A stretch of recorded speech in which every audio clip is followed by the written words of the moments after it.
Welcome to the Real Python Podcast. This is episode 134. How do you build a REST API using the Flask web framework? How can you quickly add endpoints while automatically generating documentation? This week on the show, Real Python author Philipp Acsany is here to discuss his tutorial series, Python REST APIs with Flask, Connexion, and SQLAlchemy.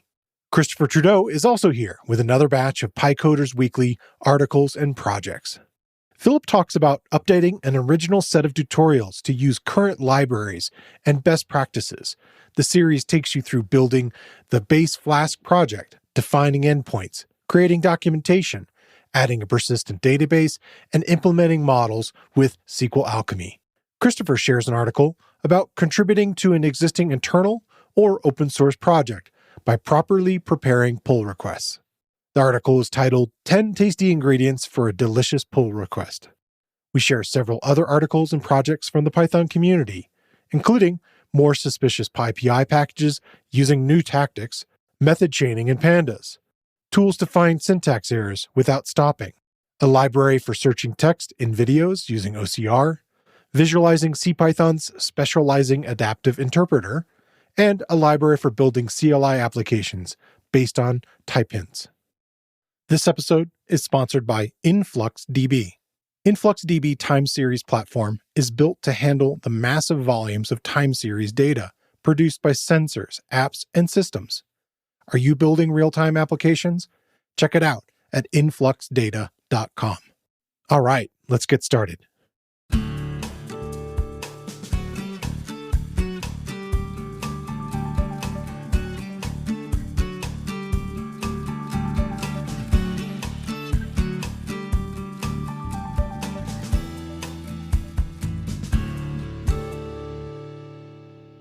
The Real Python Podcast is a weekly conversation about using Python in the real world. My name is Christopher Bailey, your host. Each week, we feature interviews with experts in the community and discussions about the topics, articles, and courses found at realpython.com. After the podcast, join us and learn real-world Python skills with a community of experts at realpython.com. Hey, Christopher, welcome back. Hey there. So we have a guest this week, a special guest from the Real Python team. I want to welcome Philipp Acsany to our show. Hello. Glad to be here. Hey, Philip. Yeah, it's awesome to hear your voice here on the show. Yeah, super excited to be finally in this podcast and not on the other side. Yeah. Maybe you could give us a little background. We've mentioned several of your articles over the last, 6, 7, 8 months. But how long have you been with Real Python now? It should be like almost a year. I think I started full-time in December 2021. Wow. So yeah, it's anniversary time. Yeah. Maybe you could mention a little bit about your background that I thought was fascinating. You had worked kind of in printing, but also kind of in fonts. Is that right? Yeah, fonts, yes. With printing, not so much. So I studied at a art school where there was actually like a big printing background or history. But I was glad to move to digital stuff as fast as possible and learn type design, which is basically like with calligraphy and stuff like this, how to draw letters. And from this, pivoted more into the technical parts to create fonts. So the software that you're using to type in Word or in your favorite editor, somebody created this, and I did my parts here and there, and worked for a long time at a company where we did like the technical optimization, so the fonts look good and work the way how they're expected. And the cool thing is, like, this whole ecosystem is basically driven with Python. Oh wow! So that's why I taught myself Python, and also stumbled over Real Python. I think it was even in 2012 or something, way back. So that makes me even more excited to be part of the team now. So yeah. So what kind of tutorials do you like to write? So mainly it's about web development. So that was always a passion for me. Like I started with HTML and CSS back in the days before I learned programming. And now kind of things come together with this. But I'm also interested in the design part. So that's something I'm looking forward to, maybe in the upcoming year, to show a bit of what you can do with Python to design things. Yeah. So it's an interesting intersection there. Yeah, cool. And then you've been working on my side with the video courses a little bit lately. You've done a couple of the Python basics courses. And so, yeah, I'm very excited about what you can add to the team there on the design side also. Yeah, it's exciting. Like especially the video courses. I've never done something like this, so it's fun to do them. I'm also enjoying the code conversation we're having lately, which is a bit more informal. Yeah. So fun things going on. Those are really cool. Yeah, I've been championing them lately on the show. And then I'm hoping to eventually kind of maybe move into that space myself. We'll see. I partly wanted to have you come on because you have created a very large series that the third part will be coming out, well, this week as the show comes out.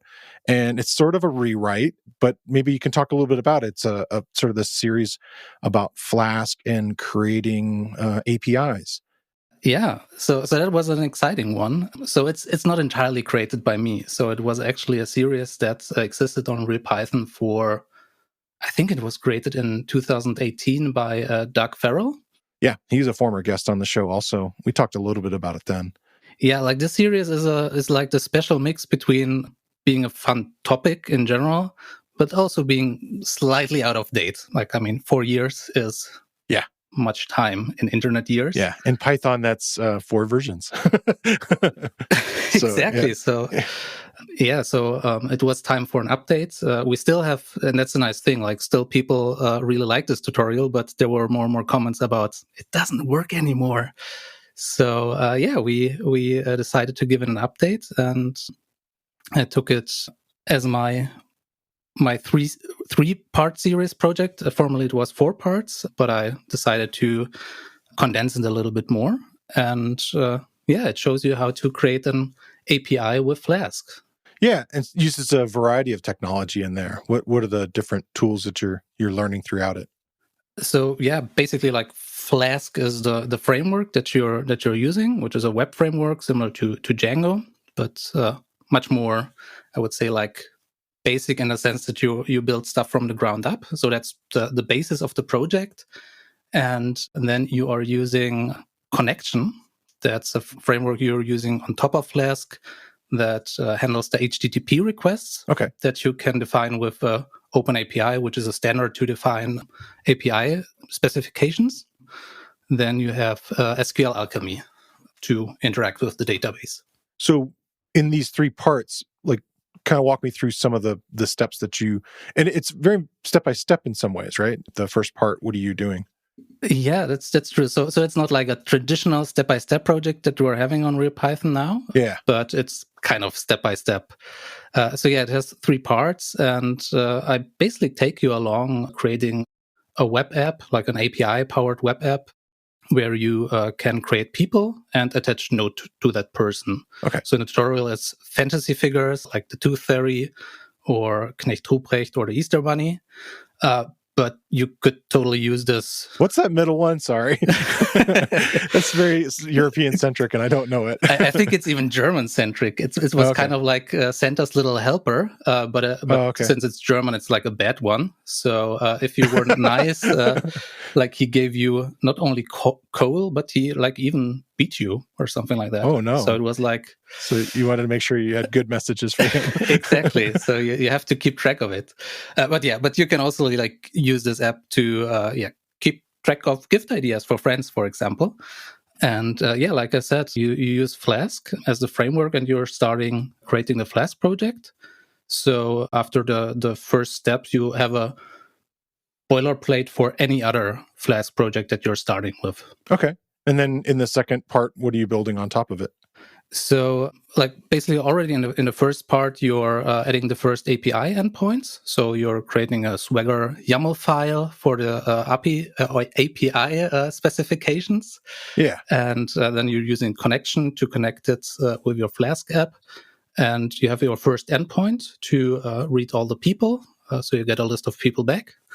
And the cool thing with Connexion is that you can also have a so-called Swagger UI documentation, which is an interactive documentation to test your endpoints. So you can play around with the API right away without doing that much of work, which I always like. Yeah, that's something that Fast API has, and Ninja, right? Christopher used that also? That's right. Okay. Yeah, so we've talked about it a handful of times when we get into APIs. But yeah, I really like that interactivity instead of having to go to like a third piece of the pie, like getting like a postman or something like that involved. Yeah. So I really like to have like those small successes right away with it, and that's fun. So you can play around with the API quite soon. And the only thing is, in part 1, you are using a dictionary to store your data of people. Okay. Which is not ideal, but of course it's on purpose. So part 2 builds on it, and you're using a proper database to store the data. So when you create a new person, it survives even when you restart your server. Right. Okay, good. So basically part 2 is more about the database. And part 3 is then expanding your database by adding the nodes. So you're adding another table to it, and you create a relationship between people and nodes. And so then you more or less do the same again. You create API endpoints, you create models, you create functions. And this should give you a good basis for anything that you want to build up on. So you know about the relations between the databases or the database tables. And you can ride into the sunset and add any functionality yourself that you want with it. Okay. And SQLAlchemy is part of it the whole way, or is that something that gets added a little more in part 2 and part 3? It's more part 2 and part 3. So the first part, you basically, when you know how to work with a dictionary, you can follow along. But then when you're interacting with the SQLite database for this tutorial, SQLAlchemy saves you the trouble of writing literal SQL for yourself. So it comes in part 2 and part 3 then. Yeah. It sounds like what were some of the hard parts of the updates that you did? So basically, since it's more moving parts compared to Fast API, for example, or the Django REST framework, where you more or less have kind of like a box of things that just work, quote unquote. Yeah, they're written to, be one whole thing as opposed to 3 parts that you're gluing together or more. Exactly. Yeah. Here we have multiple frameworks that need to interact together, and like if one is out of date or grabs the wrong version, nothing really works. So there are slight changes here and slight changes there. And that's actually how we ended up with the tutorial, how it looks right now, because at the beginning it was more like, let's update it so everything is working with the current versions. But we soon realized, well, it's more than that. So we had to dig a little bit deeper and rewrote many parts of it from the ground up, basically. Yeah. Were there certain parts that you enjoyed writing more? I kind of like how we're ending. So a bit foreshadowing, there will be a part 4 at some point. Oh, okay. So the 3 parts focus on the API, but I was very excited to add front end to it. Yeah, okay. At some point. So maybe there's my design side coming. Yeah. I was thinking that. So you have a super simple front end with Jinja, which is coming with Flask for this tutorial. So it looks very basic, but you can already see like you get the list of people back, but all the interaction you're doing with this regular UI API documentation. And in the upcoming 4th part, which is kind of like works as a separate tutorial, then you can interact with it from the front end already. And this was exciting in that way that like the readers, now they know it, but I knew that what I want to build afterwards. So that was exciting to keep that in mind. Nice. Because the idea of just having this API and you can basically create it separate from any front end is like the norm, or nowadays a normal way of creating a web app, where you have the back end with an API and then usually a very JavaScript driven front end on the other side that just interacts with your endpoints. And so we will tackle this at some point in the near future. Yeah, looking forward to it. Awesome. Chris, what's your first topic you wanted to get into? I'm starting with an article called 10 Tasty Ingredients for a Delicious Pull Request, and it's by a Wagtail developer who calls himself LB. Wagtail, if you haven't seen it before, is a Django-based content management system. The article really is language agnostic. It really talks about pull requests, but it comes sort of out of the Python community. Has some great advice in it for anyone who's thinking about contributing to an open source project. And quite frankly, it's just good practice to adhere to even when you're managing your own commits. So there's a little bit of background. Wagtail is a pretty big project. They've got over 1,000 Python files, almost 200,000 lines of code. It's 13,500 stars on GitHub and 3,000 forks. So lots of contributions, right? So, Yeah. And since LB is a core contributor, he gets to see all of these commits and particularly the new ones. So his advice is coming sort of from a been there, done that kind of situation, right? Yeah. He starts out, I guess, with the first category, what I might call obvious, but obvious in the way that most of us don't do it, which is you should read the instructions. Most larger projects have some instructions, or at least a PR template that explains what the project wants to and how it wants to interact with you. And he acknowledges that some of these can be a bit painful, right? It's 20 minutes now to read this, and that feels like, oh, but I just want to commit code. But that 20 minutes is probably going to save you hours later because your PR got rejected, or you got to cycle through and do a whole bunch of things again. So knowing up front and read the instructions, good advice for all of us, kind of without even this context. And then he doubles down with some specifics. So most projects include instructions on how to get them up and running. So not just instructions on how to do the PR, but how to run the project. And you really shouldn't be contributing unless you can do this step. You're not going to be able to test your contribution if you can't run the tests. I'd make a small exception to this that he doesn't bring in the article. Occasionally, here's a PR with some documentation fix. Obviously, you don't need to run the tests for that. Okay. But if you're contributing code, it's a good expectation from the community that you are able to test not only your code, but that you haven't broken something else. Okay. So you need to stand it up on your machine and sort of prove. That's really what it cocomes down to. And quite frankly, this is one of those that it can be a bit of a barrier to entry. It stopped me from contributing to some projects. If it looks like, oh, I need, I've got to have this service and this service and this service and all this running. Right. You're sort of like, do I want to do all that to submit this code fix? Maybe not, right? So, but it's a fair thing. If you're not, don't submit the fix because you don't know what it's going to break unless you can run through that process. Makes sense. The next chunk, then he starts talking about branching and forking. This is one of those, I think it's just good practice. So it just sort of makes a lot of sense when you're contributing something to a community. Create a fresh branch for any change and keep your changes small and focused. Smaller, separate branches make it easier to do merges and to cherry pick changes if something needs to change or get rejected. Along with that, your branch names should reflect the change as much as possible. And along the same lines, your PR itself should have a meaningful name as well. This is one of those things that if you've ever gone through your own Git history and found that thing that says fixed problem, obviously that doesn't tell you what you did, right? So, right. And you don't have to write War and Peace, but a little simple statement can go a long way to understanding what's going on. And frequently with these kinds of projects, there's tickets involved. So there might be a bug ticket or a feature request or something along those lines. And you should include a reference to that inside of your pull request because that gives further history and background. So some kind of numbering system maybe they have set up for it. Okay. And that ticketing numbering mechanism changes from different repos, but most of the major ones, GitHub, Jira, Azure, they all have ways of including the ticket number so that it shows up as a link when you're actually looking through the trouble ticket system. And that might be automatic, and in some cases you need like a prefix, like a number sign or something like that. So you kind of have to know the tool that you're committing to try and get it into that format. But even if you don't know that, having a reference to the number, it makes it easier for other people who are looking through to understand how things are. Hence going back to reading the documentation. Yeah, exactly. And the better, bigger projects will tell you, hey, include this number and do it this way, right? So yeah.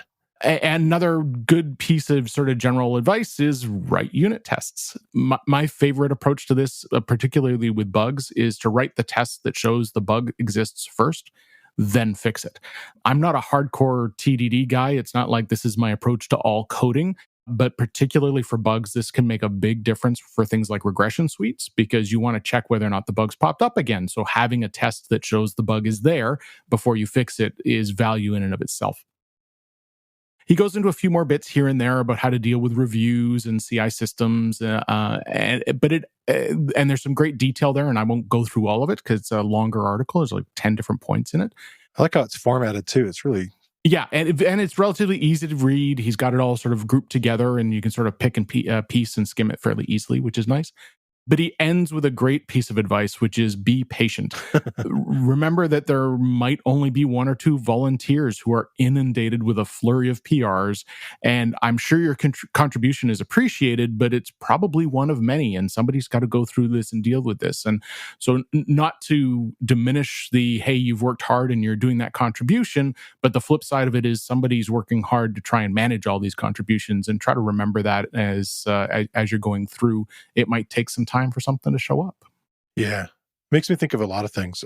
Some of it is to do with, core Python and them having a developer in residence now to like look at all these tickets and, get all this stuff in there, and how long, these contributors who maybe submitted something when they had time on a weekend, and then them kind of waiting and looking at it, I feel like that type of person, you're waiting for an email to be sent or something, And the bigger the project, the more this is.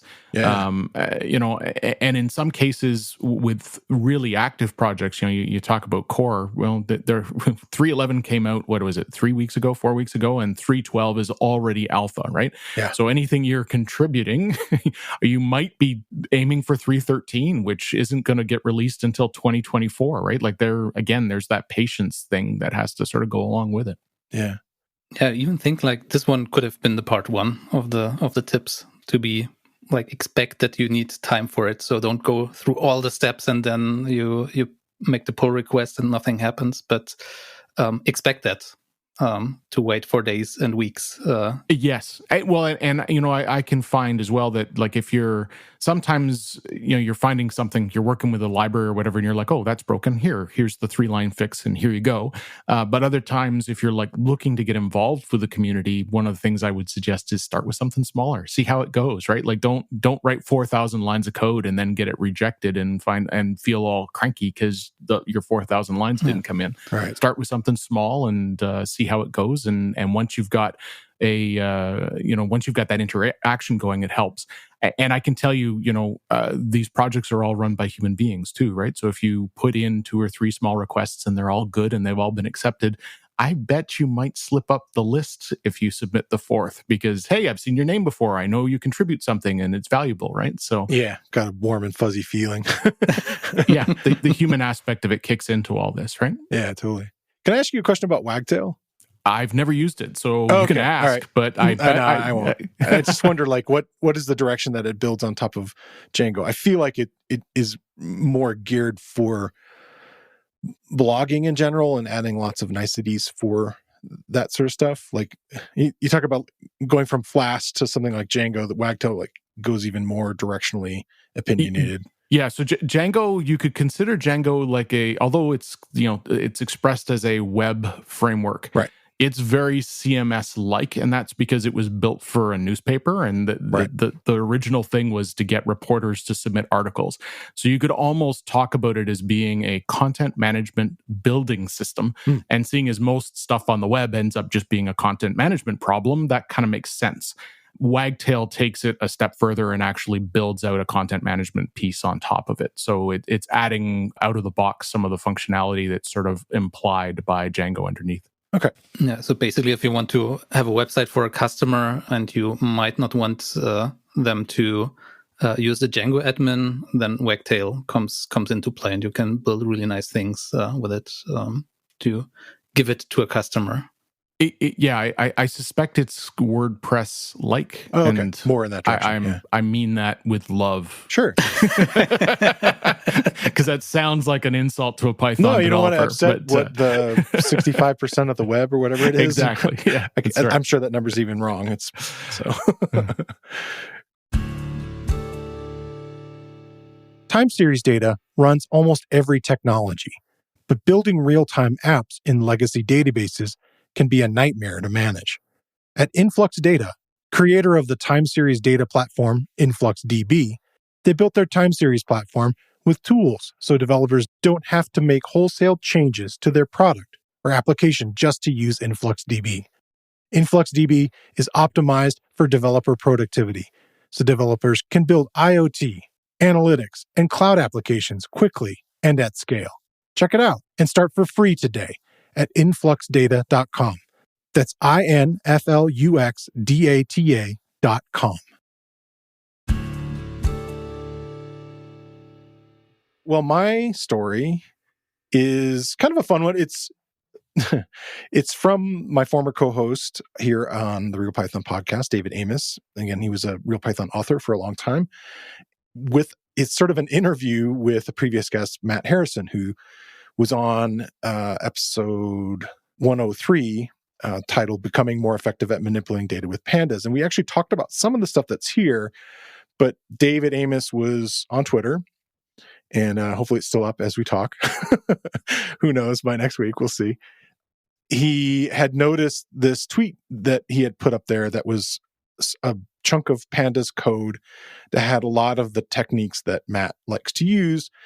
And it suddenly created a little bit of a kerfuffle as far as like the reactions. Well, it's Twitter. And it drew, what do you expect? Oh, I know, exactly. What do you expect? I wrote that, he had a Twitter that drew some criticism, then in parentheses, what? Question mark? And so David, he was fascinated by the reactions, but also about how Matt was handling them and sort of responding to them in kind of a very constructive way. Again, not quite. That's more of like a what. And he wrote this question in his post: was there some disconnect between the folks criticizing Matt's code and the reality that has shaped Matt's lambda-laden method chaining style of writing pandas? And so I just liked it as a post. It's well written and kind of an interesting interview, and it asks questions that kind of don't typically show up in interviews before. And so I thought it was kind of neat. Matt has written a book called Effective Pandas, and he teaches a lot of these techniques inside of it. And I had asked him, and it was hard again on a podcast I kept kind of pushing him in the show to say, well, explain what chaining kind of looks like and see if we can kind of get an example of it. And in this case, there's this really long example of taking some sort of housing data information and sort of doing the cleaning and aggregating and renaming of columns, like all in one big statement. And that threw people off. And they're like, that's unreadable, were some of the comments. The idea that all those things should be separate and separate functions, and that way it's more testable. And his response is that, he teaches companies, and very often these companies are not filled with programmers. They're filled with quote unquote professionals that are doing other things, that are using pandas to manipulate data, to do other types of things. And these, as he likes to call them, recipes, may be sort of one-off types of things, but you can still write them in a readable way. If you look at the code, it's still, and you dig into it, there's an entire recipe in there with steps. And this sort of chaining technique, you can kind of see it inside of it. So I'll include links to that. I liked how he kind of explained like why he was doing it, and the sort of concept of professionals doesn't necessarily mean professional developer. These are people that, have jobs that also want to figure out ways to make them more, automated and kind of maybe move beyond Excel and everything. So that was kind of neat. And then, he talks about moving them from lots of untitled .ipynb and one and untitled 2, and stuff like that. And just like, how can I get these people to be more organized and doing useful things with the code? In there, he also mentioned a video, Idiomatic Pandas, that's on YouTube, that's from Conf 42. That was a Python conference in 2021 that Matt Harrison did. And it's a nice video that he hadn't mentioned when he was on our show, so I thought that might actually be a kind of a nice resource for people.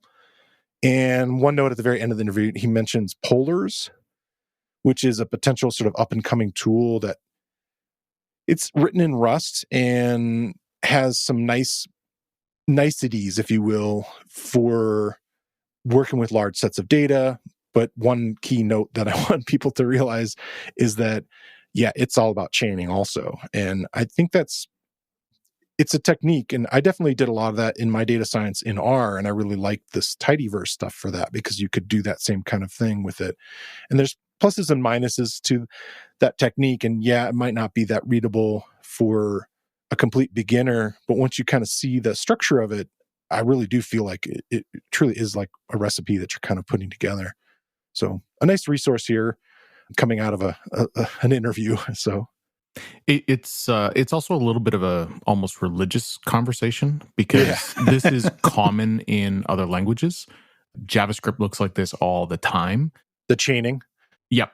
So if you're not used to it and you're coming from languages that don't tend to use it, it's easy to sort of go but this isn't Python. Python's not supposed to look like this. You look like, JavaScript or Haskell or something else. And so I think it gets people, you end up with a sharper response to it than you would think would be, why do you care? And it's because it ruffles feathers, because it looks like a different language. Right. This is supposed to be Python, and it's supposed to look the way that I write Python. Exactly. Yeah. So there's a defensive personality aspect to it. Yeah. Yeah, and I think this makes this interview even interesting if you're not caring about pandas too much. I think it's a very interesting interview about a person talking about why they program in a certain way and what's their thinking behind it. So I think you can read it even if you're never worked with pandas. Yeah. And he has kind of a unique audience that he teaches, right? He teaches seminars to, large companies that are, sort of adding Python and wanting to be familiar with sort of data wrangling and stuff like that, which is kind of his specialty. So we had one other article we wanted to kind of cover. And then, Philip, did you want to start it off, the PyPI one? Yeah, sure. It has the catchy title, More Suspicious PyPI Packages, which sounds a bit like there is a pandemic going on PyPI, which I don't think that's the case. But you mentioned when we were talking the other day that you tackled this topic here and there in the podcast as well, that now and then there are packages on PyPI that are, well, not good packages and malicious, potentially, yes. Malicious packages. And yeah, so this is a blog post from Phylum. That's a company that focuses on like the security of the supply chain of your projects by inspecting the open source packages that you're using. And yeah, they found out that there are some infectious packages that are on PyPI. And the interesting thing with this blog post is that they found some like sneaky ways how those packages were kind of like put to PyPI. So yeah, the first thing is that those packages kind of use this thing called typo squatting, which means that you change one character in a package's name and hope that people will do a typo and download your package. Right. They do like a plural version of something. Exactly. So I don't know, maybe you have experienced this when you type a URL or something and you're ending up on some weird site and you realize you just like forgot a letter or something like this. Same goes for the packages. And I think that's not so new. What's interesting is that some of those packages copy basically the content from the package that they are copying. So when you're looking at PyPI, so you're looking for something, it looks like the real thing. And you have to be really careful in looking into the source code even to find out that this is not the real thing, the real package. And the way how they introduced this malicious code, and I think that was the other thing that was very interesting about it, it's even a bit comedic, I think. Like, they added some malicious code around 300 spaces to the right in the setup.py file, which means if you're just looking at the file and you don't have the word wrap in your editor, you wouldn't see it. And so you have to scroll. Yeah, good reason for having it on, right? Probably that's a takeaway from it. Put on the word wrap in your editor. My takeaway from this is continuing to use Vim is the answer to all problems. So it always wraps. Yes, it would just and in my setup it would get a big red mark on it for going past the 80 column point. So bad code, old school for the win. Yes. Yeah, there you go. 318 spaces is way beyond the 70 or 80.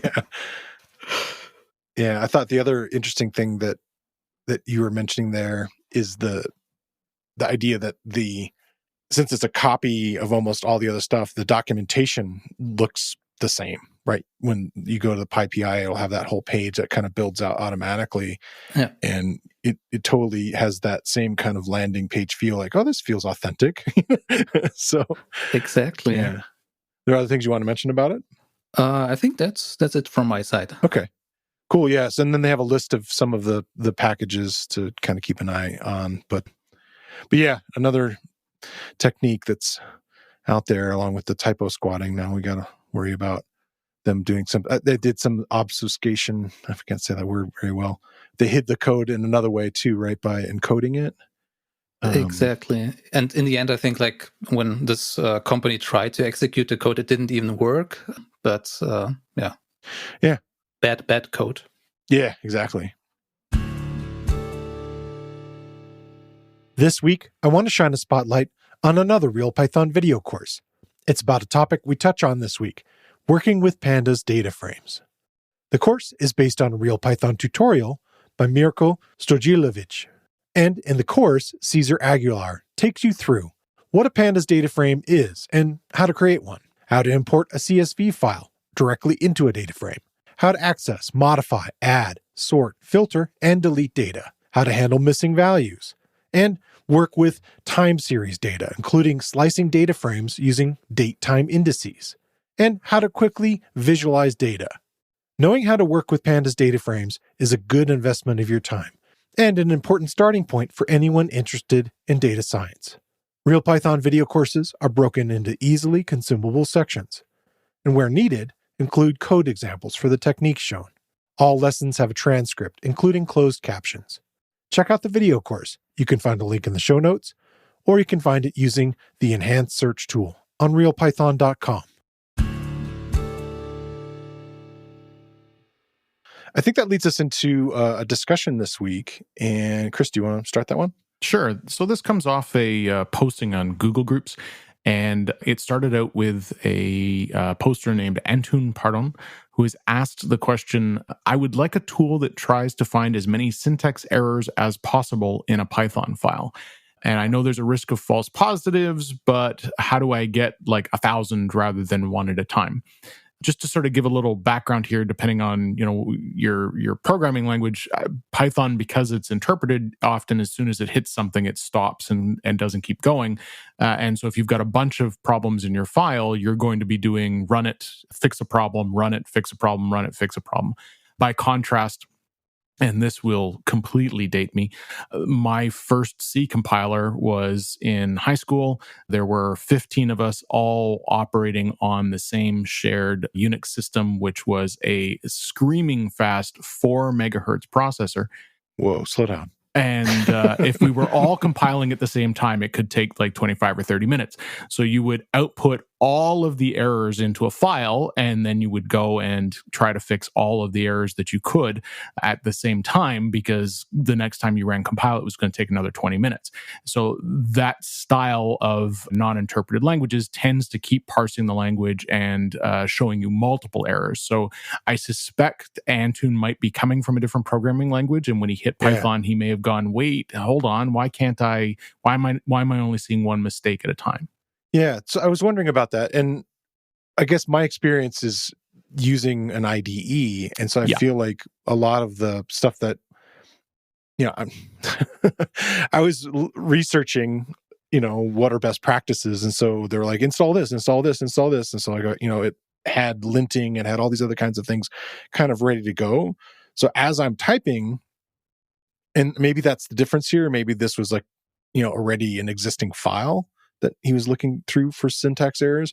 But I'm used to the idea that as I'm creating it, it's like kind of giving me feedback. And so I'm wondering if that's part of the process. I'm having that disconnect. Yeah, well, even if it's a existing file or something somebody's given you in your IDE, you're going to get, depending on your IDE, the little squiggly red lines underneath those parts that are going to be problematic. He may not be using one, I suspect. Yeah. And you never, without having the context of a post, you never know where this person's coming from, right? Like this could be, it's one of the things I kind of love about the internet. There's people who have responded to this question that are Fortran programmers saying, how do you do this in Python? If in Fortran, I would do it this way. So like, you never know where. You gotta wonder where these people come from sometimes. You're like out of the woodwork. They're like up exactly. Here. You're like, oh, interesting. I don't think they're trolling, but I'm never sure. Right. So it's possible that this person is either new to the language or isn't using these kinds of tools, right? And if you've come from other languages, you might not be used to the fact that they're out there. And sometimes what also happens is people in different parts of the world have different things like internet capabilities, right? So, you might be starting out because it came with the operating system on a CD that you installed, and you're not connecting live and downloading the latest copy of VS Code because that might take you a month, right? So you never know where some of these kinds of things come down to. Yeah. I did find it interesting that, like you sort of scroll through it and it's a longer conversation than I expected. We've never done anything with this kind of we've talked, I don't know, Stack Overflow, and we've used a few other different resources, Reddit, Hacker News. So this is the first time I think we've done Google Groups. Yeah, and it's a little more tangential than some of our other conversations. And I don't know whether we've got a data point of 1, right? So I don't know whether this is an aspect of the community or whether it's just this one caused an awful lot of tangent. And I found the tangents fascinating, right? Like there were some people doing deep dives into teaching others how AST trees work in Python, and we're basically explaining how you would build a linter. And I found it fascinating because they didn't start with, oh, and by the way, there's a bunch of these out there, so you don't have to build it by scratch. Like it was sort of this, like, you know what, you could build, use AST and start building stuff. You can chisel the bits by hand into the hard drive. You could, but why would you? Was kind of where I was going from there, right? And and then you get the helpful, because it's the internet, like, just how many errors are you putting in your code, right? It's like, yeah, great. That helps the guy, right? Like, I think you're a moron, not only because you're asking the question, but obviously you're a bad programmer and you're smelly too. Yeah. Like, nice. It's welcome to the internet, right? So, there was one piece of advice that I thought was interesting of running your script to sort of check the syntax, and it was using this py_compile, which would create all the PYC files. Is that right? Instead of just purely running the script.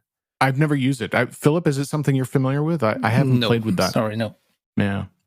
I like you could use PyChecker, PyFlakes, PyLint. There's all these like other suggestions that I'm like, those are the kinds of things that I would move into. So it's an interesting, like, kind of community question. And then, like you said, there's a really interesting subset of answers that we're kind of dancing around this idea that there's, for, especially with just the term of like syntax error, like you've named something incorrectly, or you've called, like you've had a spelling error. That's what I think of like some simplistic syntax errors, but obviously there's other ones that can be in there. So I guess I'm relying too much on my tools. Well, in fact, that's one of the other tangents that's in there was someone.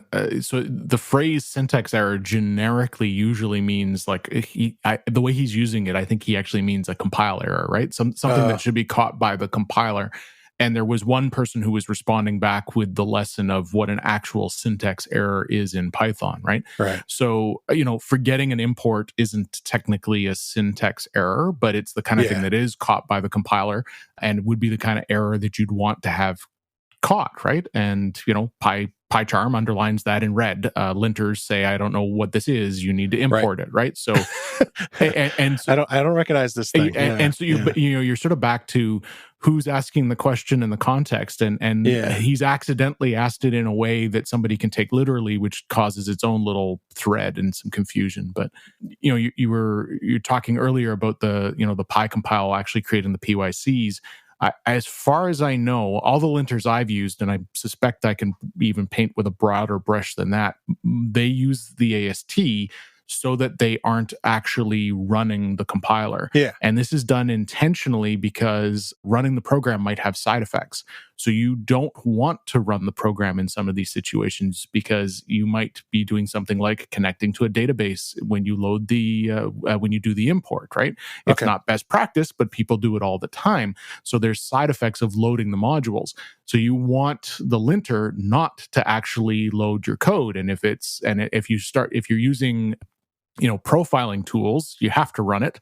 But if you're doing something like I'm looking for syntax errors, or, in my case, I use the linters all the time because you copy and paste some code and you're like, how many imports do I have here? Do I need them all? And then the linter goes, oh, you're not using this one, right? So there's some cleanup stuff that you can use there as well. Yeah. And it's an important aspect of them that they do not load the actual modules because you don't want those side effects firing. Yeah, that makes sense. Kind of like the same reason you would do that testing wise in a different way. Yes. Yeah. Okay.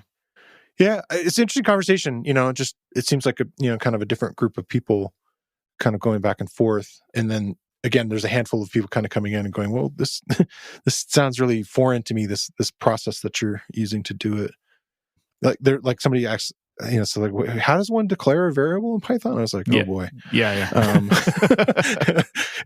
Yeah, it's really different. Sorry, you just write the name and then put what it is. It's not that far from Fortran, but I understand where his comment was coming from because in the older days, I used to have to do this with JavaScript all the time. You'd get some a syntax error, something's not running, it won't load.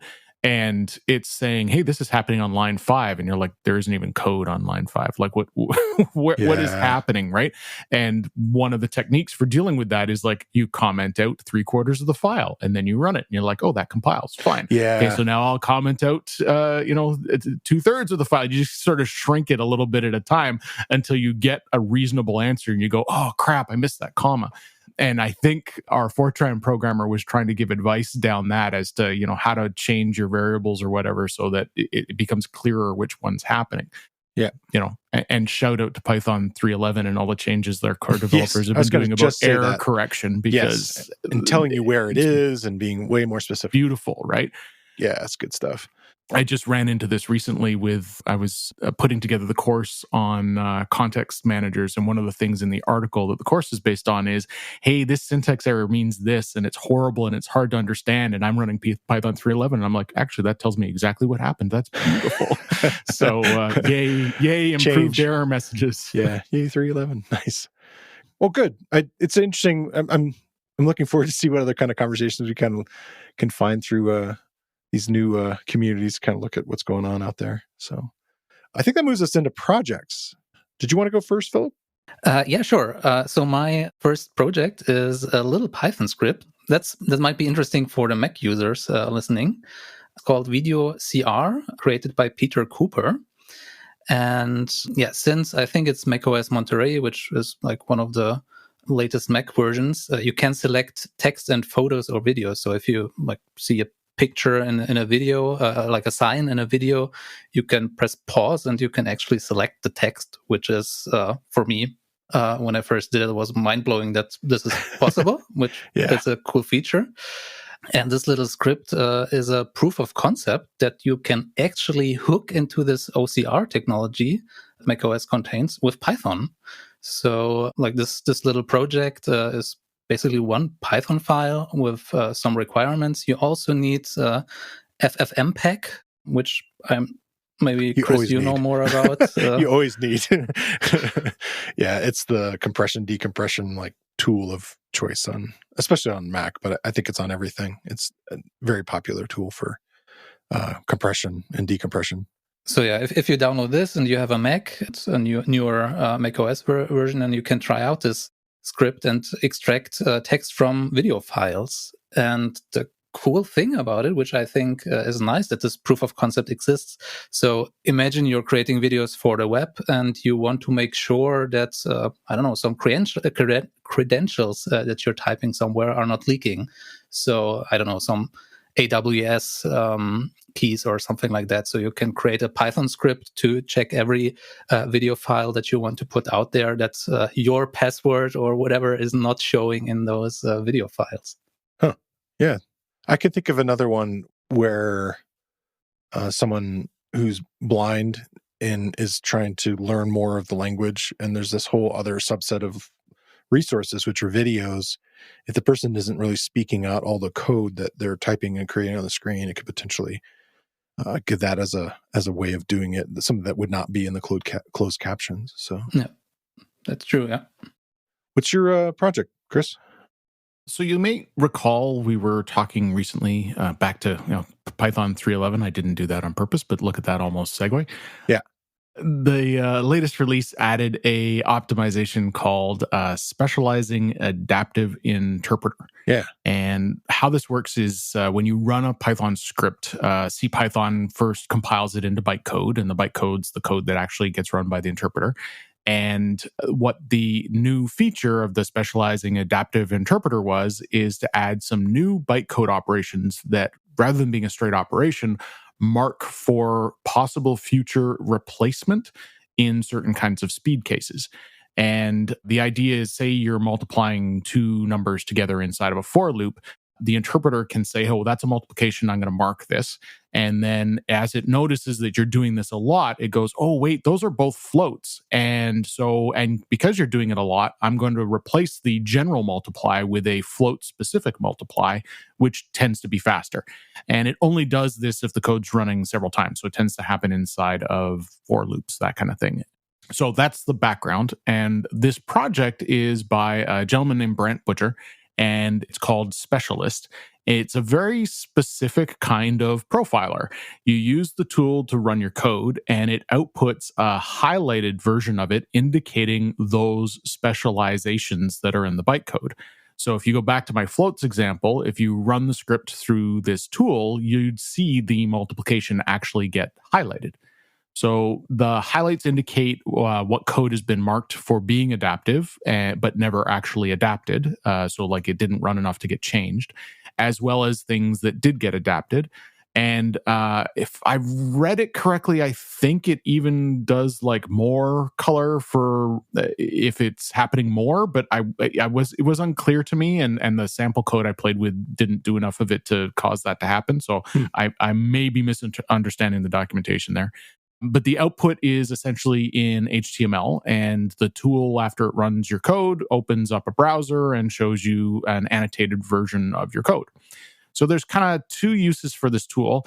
The first is you just want to learn more about how the adaptive interpreter works, so you can see what it would do to your code and get an idea of how these things fit together. And then the second is if you're running Python 3.11 code, you can actually use this to figure out how to do speed up. So this is back to that profiling thing I was saying earlier.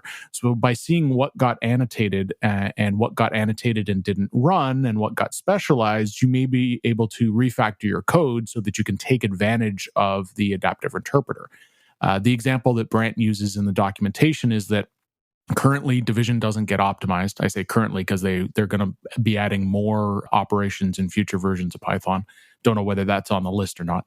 But by changing, say, when the division is done, or getting some of the division to, the order of the division, so it's happening from the compiler if you can, or changing it to a different operation, like, say, bit shifts, you might be able to get some speed up, because not only would you get faster code for refactoring it, but you're now going to be able to take care of this sort of adaptive concept.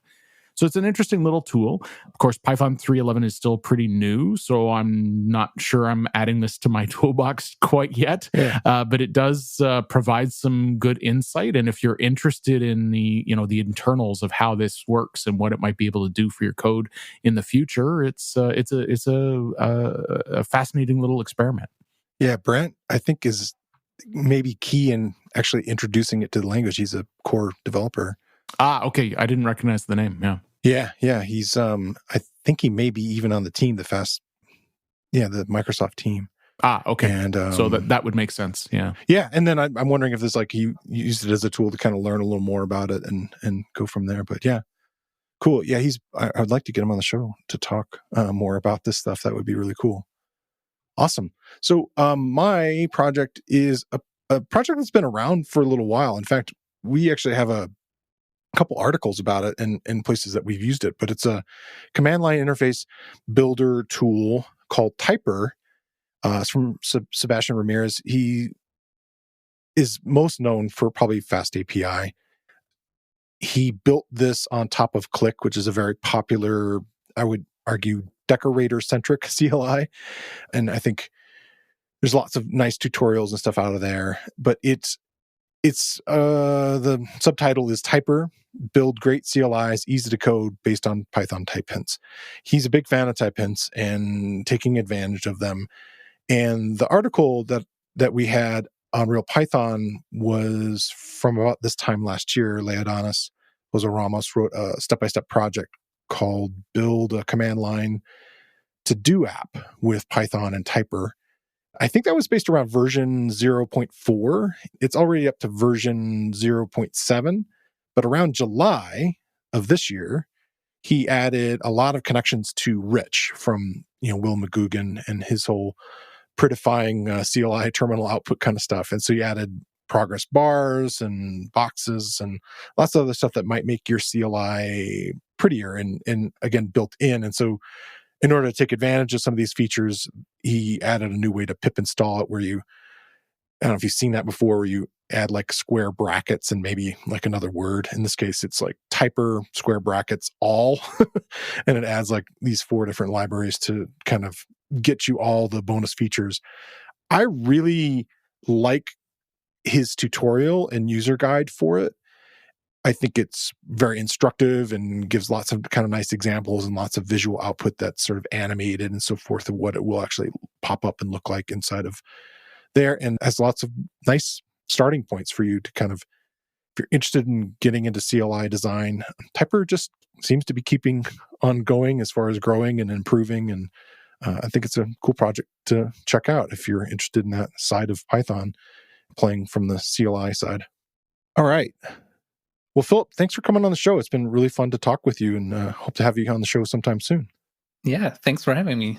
And Christopher, thanks again. Always fun. All right. And don't forget, InfluxDB time series platform is available in the cloud, on premises, or locally. Get started for free today at influxdata.com. I want to thank Philipp and Christopher for joining me this week. And I want to thank you for listening to the Real Python podcast. Make sure that you click that follow button in your podcast player. And if you see a subscribe button somewhere, remember that the Real Python podcast is free. If you like the show, please leave us a review. You can find show notes with links to all the topics we spoke about inside your podcast player or at realpython.com/podcast. And while you're there, you can leave us a question or a topic idea. I've been your host, Christopher Bailey, and look forward to talking to you soon.